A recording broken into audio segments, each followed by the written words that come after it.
Vamos conhecer a primeira carta de Pedro. Este será o título da nossa 7ª lição, do terceiro trimestre do ano de 2023, da classe Adolescentes.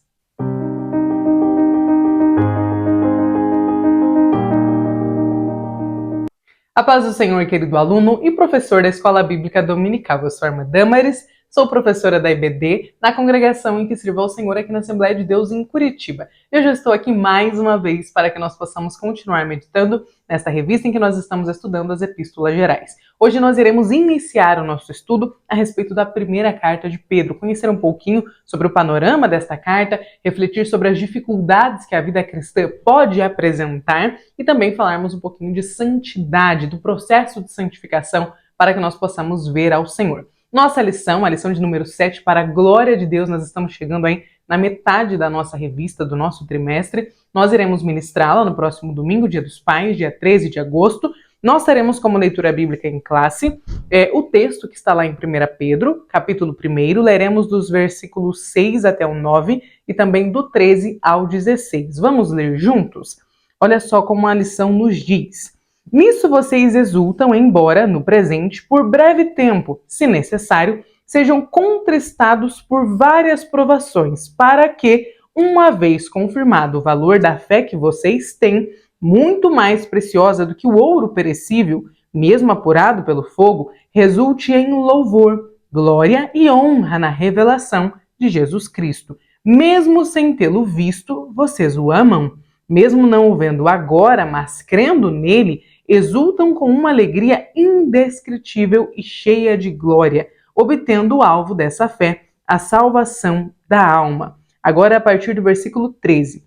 Por isso, preparando o seu entendimento, sejam sóbrios e esperem inteiramente na graça que lhes está sendo trazida, na revelação de Jesus Cristo. Como filhos obedientes, não vivam conforme as paixões que vocês tinham anteriormente, quando ainda estavam na ignorância. Pelo contrário, assim como é santo aquele que os chamou, sejam santos vocês também em tudo o que fizerem, porque está escrito, sejam santos porque eu sou santo. Amém? Nós temos agora, aqui na mensagem, o texto de 1 Pedro, capítulo 5, versículo 12. Como nós não lemos aqui ao longo da última leitura destes versículos, eu irei ler juntamente com os irmãos. Nos diz assim, quero animá-los e dar o meu testemunho de que as bênçãos que vocês têm recebido são uma prova verdadeira da graça de Deus. Continuem firmes, pois, nessa graça. E nós temos agora, então, os objetivos da nossa aula. Vejam só como nós precisamos, o tripé que nós precisamos organizar para que a nossa aula funcione bem. Então, a gente precisa passar pelos seguintes objetivos. Primeiro, mostrar uma visão panorâmica da primeira carta de Pedro. Meus irmãos, é uma visão panorâmica, é uma visão do todo, mas não é uma visão de cada detalhe, porque não dá tempo. Uma visão panorâmica é um resumo do que aquela carta tem a nos dizer. Segundo, refletir sobre as provações da vida cristã. Perceba que a gente mostra a visão panorâmica da carta, mas não dá para falar de todos os detalhes, porque em 1h10, em 1h30, nós precisamos também refletir sobre as provações da vida cristã, e elas são muitas. E nós ainda precisamos, no terceiro tópico, que é o terceiro objetivo, tá certo?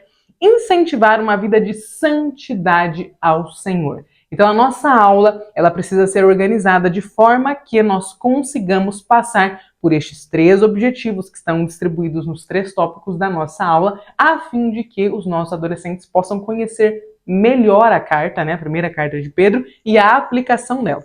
Então a gente apresenta a carta e a gente aplica a forma com que o que foi escrito tantos anos atrás por Pedro se aplica na nossa vida nos dias de hoje. Afinal, os nossos adolescentes precisam saber, beleza, quem foi Pedro, o que ele escreveu, por que ele escreveu e como isso se aplica na minha vida aqui em 2023. Então vamos lá? Aqui nós vamos descobrir que a nossa introdução, a lição nos diz o seguinte, hoje aprofundaremos 2 importantes assuntos relacionados à fé cristã. Primeiro, a realidade das provações e a necessidade da santidade. Você já sofreu alguma provação difícil de ser superada?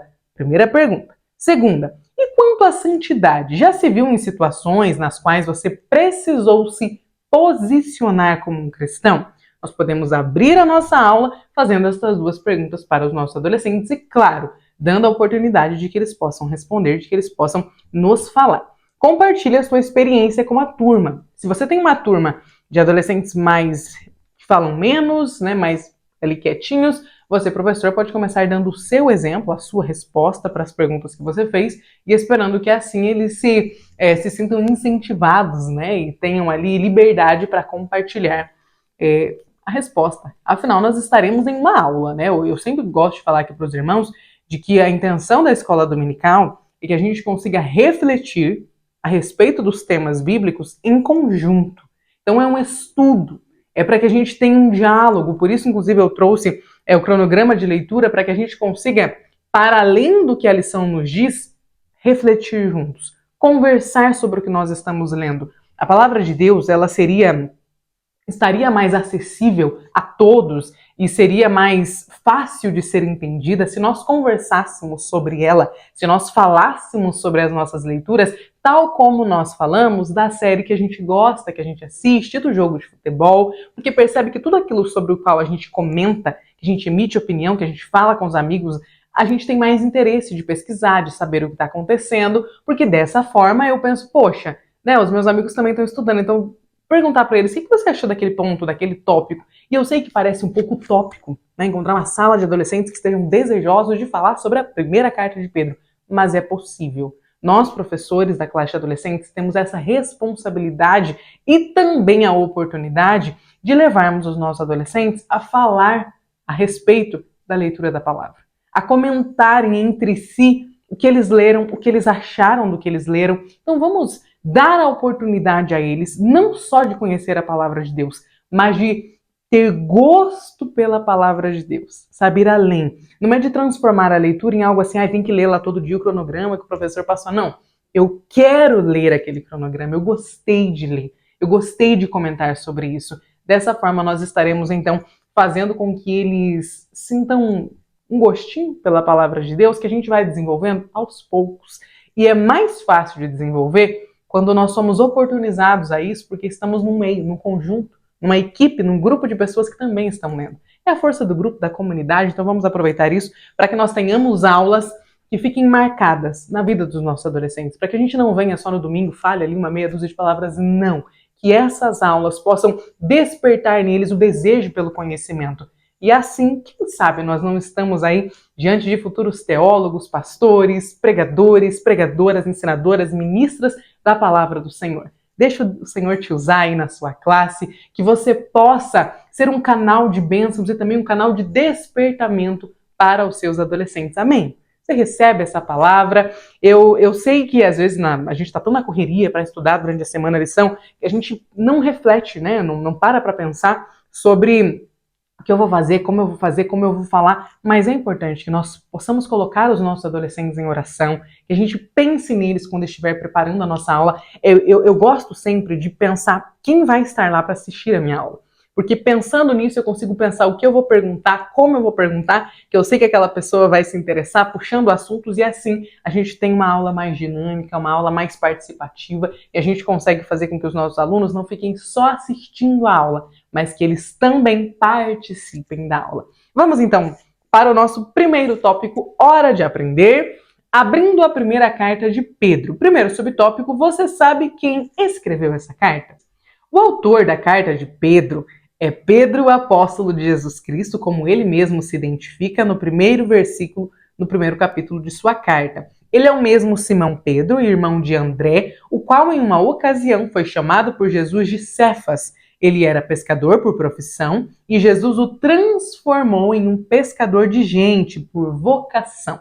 Ele era casado e foi um dos primeiros discípulos a ser chamado por Jesus, como os evangelhos, né, tanto Mateus, Marcos, Lucas e também João, nos contam a história de Pedro. Em sua caminhada como discípulo do Mestre, Pedro negou a Jesus 3 vezes, porém, ele foi perdoado e reintegrado pelo Senhor, dedicando o resto de sua vida como apóstolo e missionário, conforme é possível observar em Atos dos Apóstolos. A tradição da igreja diz que ele foi crucificado de cabeça para baixo pelo imperador romano Nero no final da década de 60 depois de Cristo. Então, aproximadamente entre 67 e 69 ali depois de Cristo.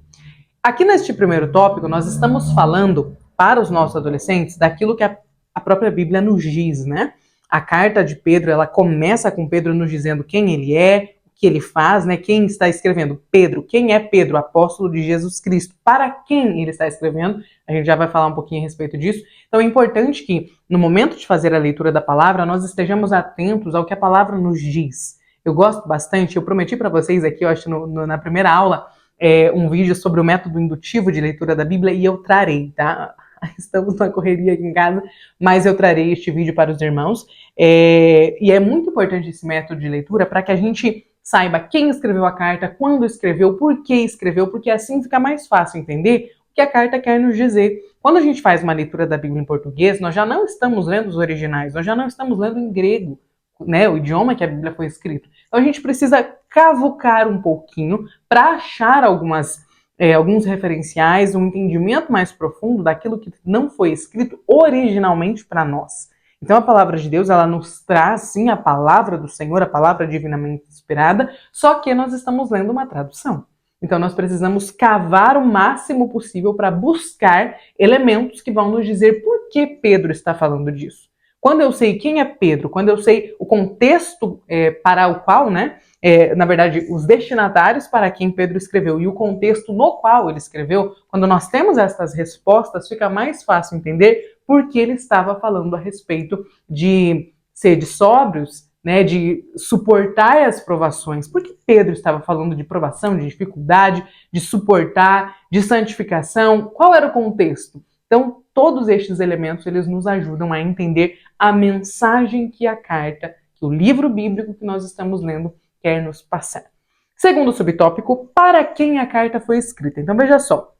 Essa carta foi escrita ao povo de Deus que vive espalhado nas províncias do Ponto, Galácia, Capadócia, Ásia e Bitínia, como o próprio Pedro nos disse na introdução de sua carta. Essas igrejas, elas eram formadas por judeus e gentios. Os judeus eram os que se convertiam ao cristianismo e os gentios eram as pessoas que não eram judeus, que se convertiam também a Cristo. Então ela era uma igreja mista.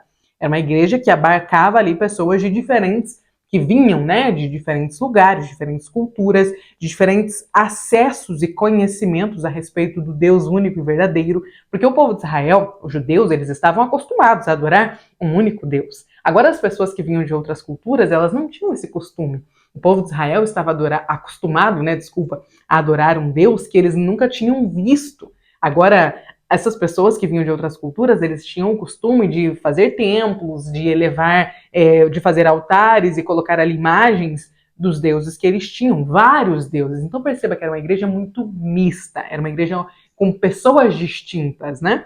Mais do que isso, a função, né, em função das citações que o apóstolo faz da vida antiga dos seus destinatários, acredita-se que estas igrejas, elas eram de maioria gentílica, porque Pedro está falando de uma vida que um judeu não levaria antes de conhecer, no caso, a Cristo. Essa carta pode ter sido uma carta circular, ou seja, que foi lida para diversas igrejas em locais diferentes. Nós podemos afirmar e reivindicar sua atualidade e relevância aos cristãos verdadeiros de todas as épocas. Então, também serve para nós. Como eu falei agora há pouco, não é um texto que foi escrito originalmente para nós, mas porque foi inspirado pelo Espírito Santo, porque era o Senhor que estava ali trazendo as palavras à mente de Pedro, né, para que ele pudesse escrever essa carta. Nós sabemos que, portanto, ela é válida para os nossos dias e ela traz consolo, edificação e correção para as nossas vidas. Amém? Terceiro subtópico, afinal de contas, por que essa carta foi escrita? Qual o motivo? Qual o porquê? Qual o desejo de Pedro? Eu vou escrever uma carta. Por quê? Então a gente vai entender aqui. Veja só. O apóstolo Pedro provavelmente escreveu essa carta em Roma entre 60 e 63 depois de Cristo. O seu propósito era oferecer aos irmãos um incentivo, esperança e fortalecimento, porque grande parte deles estavam enfrentando ou enfrentariam algum tipo de sofrimento. Tais sofrimentos eram causados por acusações caluniosas e perseguições promovidas por grupos civis ou pelo próprio Império Romano. Em resposta ao chamado de Jesus registrado em João 21, do 15 ao 17, o pastor Pedro demonstra todo o seu cuidado, orientando esses irmãos a permanecerem firmes e também a tomarem o Senhor Jesus como modelo de fidelidade ao Pai, mesmo em meio aos sofrimentos injustos da vida, sabendo que todos os cristãos são estrangeiros de passagem por este mundo, conforme 1 Pedro capítulo 2 e versículo 11. Aqui nós vamos entender um pouquinho, existe uma longa discussão a este respeito, no meio, né, dos teólogos, dos estudiosos da Bíblia, a respeito de se Pedro escreveu esta carta antes de 64 ou depois de 64. Por que o ano 64? Porque foi o ano em que Nero, imperador romano, iniciou uma perseguição contra os cristãos. Nero coloca fogo em Roma e ele acusa os cristãos de terem feito isso. É um momento em que a perseguição ela fica muito acirrada e em todo o Império Romano os cristãos se tornam, né, pessoas que não são bem-vindas. Eles passam a ser ameaçados constantemente, constantemente torturados por amor a Cristo. Nós sabemos que Nero, por muitas vezes, colocava fogo nos cristãos e os transformava em tochas para iluminar a cidade de Roma. Ele queria construir uma capital que levasse o seu nome. Ele queria construir a Nerópolis, e para isso ele precisava destruir Roma. Então ele coloca fogo em Roma, manda, né, colocar fogo em Roma, e coloca a culpa nos cristãos. Porque aí ele conseguia, assim, abarcar todas as pessoas contra os cristãos, porque os judeus eles estavam espalhados por todo o Império Romano. E nós sabemos que existia ali uma rixa entre judeus e cristãos. Os judeus achavam uma blasfêmia que irmãos deles, no caso outros judeus, se convertessem ao cristianismo, acreditando que aquele Jesus Nazareno era realmente o Filho de Deus. Para eles isso era uma blasfêmia e era uma vergonha. Então, quando Nero passa a culpar os cristãos por aquilo que tinha acontecido, vários, não só eles eram denunciados, os cristãos, para o Império Romano, né? Mas eles também eram muitas vezes denunciados e perseguidos por outros judeus que entregavam informações, vendiam informações para o Império Romano para ficar bem com os romanos e para entregar aqueles judeus que estavam escandalizando ao judaísmo. Então eles estavam sendo perseguidos por todos os lados. Este era o contexto a partir do ano de 64. A grande dúvida dos teólogos é a seguinte: se Pedro escreveu depois da perseguição, né, ou seja, durante, eu acredito que é melhor dizer, quando a perseguição já estava ocorrendo, então ele estava dizendo permaneçam firmes durante a aprovação, ou se Pedro escreveu antes da perseguição começar, no caso já tinha ali, né, vários estranhamentos do imperador com os cristãos, então já existia uma atmosfera de perseguição, mesmo que ela ainda não tivesse sido completamente colocada em ação, aquilo já tinha uma atmosfera de que aquilo iria acontecer. Então eles já sabiam que estava caminhando para aquilo, né, que a perseguição começaria. Então a grande dúvida é, Pedro escreveu quando ela já tinha começado ou Pedro escreveu sabendo que ela viria, que ela começaria? Fato é, isso não faz diferença para nós hoje em dia, né? É importante saber porque a história é a história da nossa igreja, é a história do cristianismo, ele chegou até nós passando por essa história, então é importante que a gente se atente a este detalhe, só que não é o mais importante. O mais importante é que este texto transforme a nossa vida, nos edifique, nos conforte, nos corrija. É o mais importante saber, não os detalhes de como foi escrito, mas como este escrito pode transformar as nossas vidas. Nós já conversamos a respeito disso. Então a questão é que Pedro vai falar aqui sobre perseguição e sobre como se manter firme durante as injustiças da vida. Porque era uma perseguição injusta. Imagina alguém que não pode escolher uma religião, um deus, alguém para adorar que fosse diferente do imperador. Então isso era um crime naquela época. Para eles, o deus era Nero, era o imperador romano. Roma mandava em tudo, era o maior e que já estava durando há mais tempo, né? O maior reino de todos os tempos. Foi o que mais durou, foram mais de 1000 anos do Império Romano. Então perceba que nesse sentido, eles estavam indo, ao se tornarem cristãos, contra o desejo do imperador, contra todo o Império Romano, porque o imperador significava Roma, E toda Roma, né, imagina o Império Romano todo ele te perseguindo, no sentido de você estar indo contra uma lei, contra algo que não podia ir contra, né? Você tinha que adorar o imperador, aceitar a religião do imperador. E os cristãos estavam fazendo algo que ia contra aquilo. Então, olha a importância de nós conhecermos contexto histórico. Por que Pedro está falando disso? Porque estes irmãos estavam sendo vítimas de perseguição. E não era uma perseguição assim, você é cristão? Sabe aquela perseguição que os nossos adolescentes sofrem em sala de aula? Porque são cristãos, tem chacotas, tem humilhações. É mais do que isso. Aqui a perseguição, ela levava à morte. Era física, era social, eles impunham mesmo. Roma chegava e aí acabou, né? Muitos dos nossos irmãos em Cristo, dos pais da nossa igreja, nesta época foram vítimas ali das maldades e das atrocidades que Nero cometeu.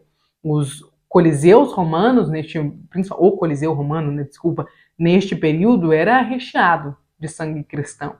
Eu indico aqui para vocês, tem uma série de livros ai, gente, me fugiu o nome dela agora. Eu acabei de ler semana passada o livro. É assim, para mim, a maior romancista cristã que nós temos, e ela escreve sobre estes períodos, alguns romances históricos baseados em acontecimentos dessa época. Eu vou deixar aqui do lado, aqui ou aqui, as fotos do livro. É a mesma escritora do Amor e Redenção, é a Francine Rivers, eu não sei se é assim que pronuncia o sobrenome dela, ela é uma escritora americana, e ela escreve muito bem sobre esse período e a gente consegue entender bem o contexto histórico. Então vou deixar aqui os livros que eu li dela recentemente, que se você, professor, quiser lê-los ou indicar para os seus alunos, são excelentes livros e que eu acho que nos mostram bastante o contexto histórico desta época, deste período, como se dava essa perseguição. Bom, vamos para o nosso segundo tópico, porque este é um assunto que, se me deixar, irmãos, eu fico falando por horas, porque eu gosto muito de fazer uma pesquisa sobre contexto histórico, né, sobre o que estava acontecendo quando as cartas foram escritas, o que estes irmãos enfrentaram, o que Pedro estava enfrentando. Porque como nós falamos agora há pouco, a tradição nos conta que Pedro foi crucificado de cabeça para baixo, porque quando ele foi condenado à crucificação, ele disse, por favor, me crucifiquem de forma diferente, porque eu não sou digno de morrer como o meu Senhor.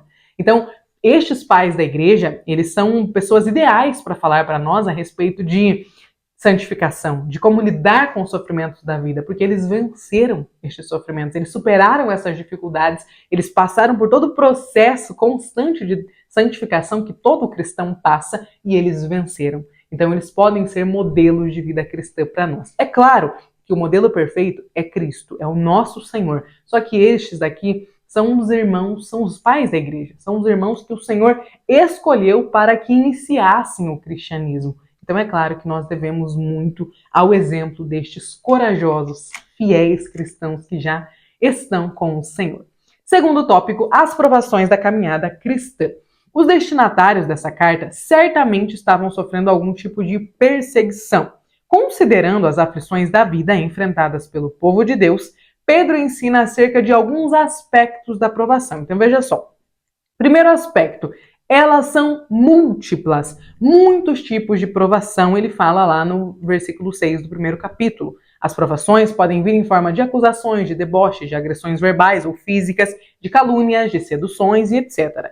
Devemos então estar atentos e preparados para não cairmos nas ciladas do nosso adversário, que usa pessoas e coisas para nos tentar e para nos seduzir. Independente da variedade de provações que possam vir sobre nós, Deus, o nosso Senhor, tem graça suficiente para suprir as nossas necessidades e nos fazer vencê-las. Aqui eu acho que seria importante nós falarmos para os nossos adolescentes que quando nós estamos sofrendo, nós caímos na maior característica humana que todos nós compartilhamos, que é de questionar. Então, quando a gente está sofrendo, a gente pergunta para Deus por quê.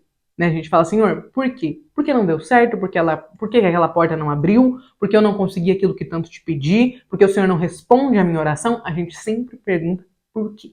A gente sempre quer saber o motivo de estarmos sofrendo. Porque a gente tem uma ideia, lá uma concepção de que cristão não deveria sofrer. Infelizmente, essa teologia, ela pegou muitos de nós. A gente acha que eu tô com Cristo, eu tô do lado que sempre vence, eu tô do lado que não perde nunca, então eu não vou sofrer.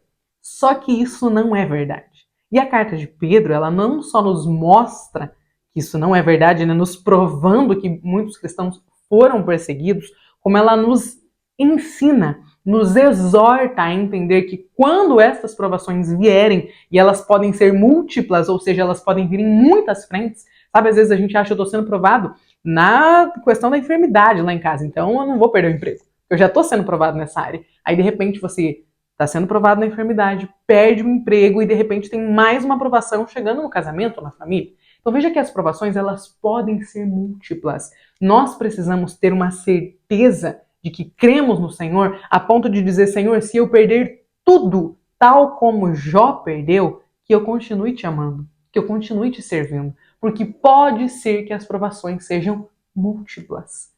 Às vezes, eu já estou aqui, irmã Damaris, eu estou afundada numa prova financeira, não é possível que vire uma enfermidade na minha família. Pode ser que venha.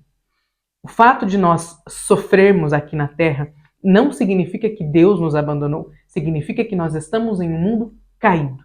Significa que aqui nós enfrentaremos dificuldades, provações, que talvez nós seremos, né, ou estejamos sendo perseguidos por causa da nossa fé.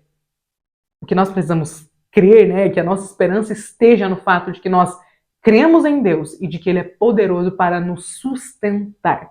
Se nós estamos passando por provas, por dificuldades, enfrentando perseguições, o nosso Senhor é poderoso para nos fortalecer, para nos sustentar durante o período das nossas provações. E nós temos aqui, de acordo com a lição, né, o ensinamento de Pedro a respeito do segundo aspecto da provação. Então, primeiro, elas são múltiplas. Segundo, elas causam tristeza. Sim, cristãos podem sofrer tristeza, podem sentir tristeza, podem ficar tristes. Não é falta de Deus ficar triste. Então, olha só, é possível que vocês fiquem tristes. O apóstolo Pedro nos fala isso. Não há nenhum problema em ficar triste, em chorar em função de uma dolorosa provação. O que nós não devemos é desanimar e abandonar a fé em Cristo por causa da nossa tristeza, pois há uma esperança viva nos aguardando, uma glória eterna preparada para nós. Amém?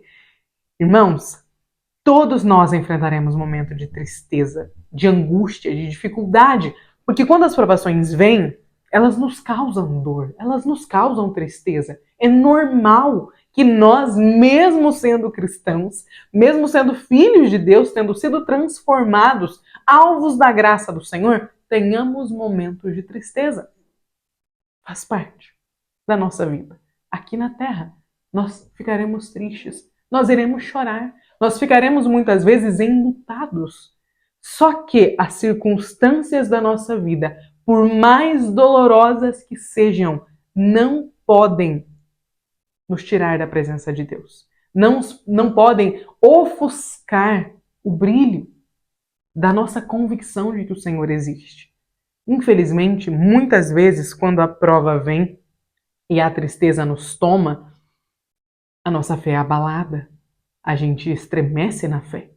E isso é ainda mais comum quando a gente fala de uma fé imatura, dos nossos adolescentes, que estão começando a sua caminhada de fé, que estão começando a adquirir um pouquinho de maturidade com o Senhor, a conhecê-lo, a saber quem Ele é, como Ele age, como Ele trabalha. Então é importante que a primeira carta de Pedro nos ensine que cristãos sofrem, que cristãos, às vezes, terão depressão.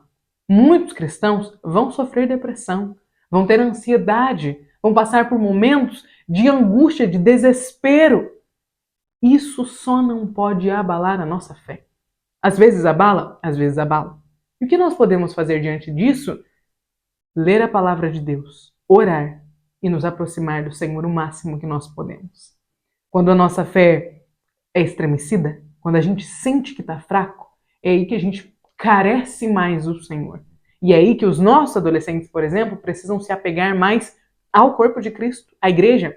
É por isso que ser um desigrejado, ainda mais nesses períodos da vida, não é possível. Porque nestes momentos nós precisamos dos nossos irmãos cuja fé está mais fortalecida que a nossa, para que eles possam nos amparar, para que eles possam nos ajudar. Porque aquele que está em pé, ele deve ajudar aquele que está caído ou aquele que está caindo. Então, que nós possamos encontrar, que os nossos adolescentes possam encontrar em nós, professores da IBD, uma fé fortalecida para que a gente possa estender a mão e ajudá-los. Professor, tenha a sensibilidade de perceber se você tem algum adolescente entristecido, ore por ele ao longo desta semana e permita que as tuas palavras possam acalmar esse coração. Cristãos também enfrentarão momentos de dor, de dificuldade, de momentos em que a fé será abalada. Faz parte da nossa vida aqui. O que a gente precisa é saber como voltar a ter uma fé fortificada. E isso a palavra nos ensina. Temos aqui o terceiro aspecto das provações que Pedro nos ensina, que elas não duram para sempre. Glórias a Deus! O momento de dor, de tristeza, de angústia, de perseguição não vai durar para sempre. Nós não ficaremos enlutados, sofrendo, angustiados, entristecidos para sempre. Não vai durar para sempre. Por algum tempo, pode ser que nós estejamos assim. Salomão já nos dizia que tudo neste mundo tem o seu tempo. Lá em Eclesiastes, capítulo 3, versículo 1. As provações, elas são passageiras. Deus não as permitirá para sempre. Por isso, nós devemos ser sempre pacientes e suportar um momento de dor, um momento de enfermidade, um momento de luto, um momento de provação, sabendo que passará. Às vezes passará porque a gente vai vencer a prova, mas às vezes o Senhor pode nos chamar para ele. E é claro que nenhum de nós estamos desejando morrer, né, de uma hora para outra. Uma pessoa lá jovem quer morrer de uma hora para outra? Não. Mas nós sabemos que, caso o Senhor nos chame hoje, que nós possamos, todos nós cristãos, falarmos como Paulo, combati o bom combate. Que a gente saiba que o morrer para nós é lucro, porque nos encontraremos com o Pai. Só que é lucro a partir do momento que Ele nos chama, que Ele diz, o seu momento já foi. Os dias determinados para a sua existência se findaram. Que a gente possa ter a paz de entender que a nossa vida e também a nossa morte estão no controle do nosso Senhor. Amém? E por último, nós temos aqui, elas cumprem um propósito. São para mostrar que a fé que vocês têm é verdadeira. Nós devemos encarar as provações como um processo de purificação que nos limpa e que nos prepara para a vinda de Jesus Cristo. Elas nos ensinam a paciência e nos aperfeiçoam. Porque é nos momentos de dor, de angústia, de dificuldade, de provação, que nós temos a nossa fé aperfeiçoada. É que a gente sofre e que a gente fala, poxa, realmente, Senhor, para onde iria eu se só em Ti a vida eterna? Sabe, onde eu me esconderia se o Senhor me sonda, se o Senhor me conhece? Onde eu encontraria abrigo, refúgio, calmaria, se só no Senhor nós temos esta fortaleza, este socorro bem presente na hora da angústia. Então, os momentos de provação que não duram para sempre, que nos causam dor, que nos causam tristeza, têm o objetivo de aperfeiçoar a nossa fé. E nós temos aqui a continuação nos dizendo o seguinte: a causa do sofrimento desses cristãos não era um crime cometido ou algum comportamento duvidoso. Eles estavam sendo criticados publicamente e perseguidos por causa da fé que eles abraçaram. Então, como eu falei agora há pouco, eles estavam indo contra o imperador. E naquela época, Nero era o imperador de Roma, né? Qualquer que fosse, mas no período de Nero principalmente, ele era o imperador do mundo. Todas as pessoas o temiam, o reverenciavam. E ser cristão era ir contra o imperador do mundo.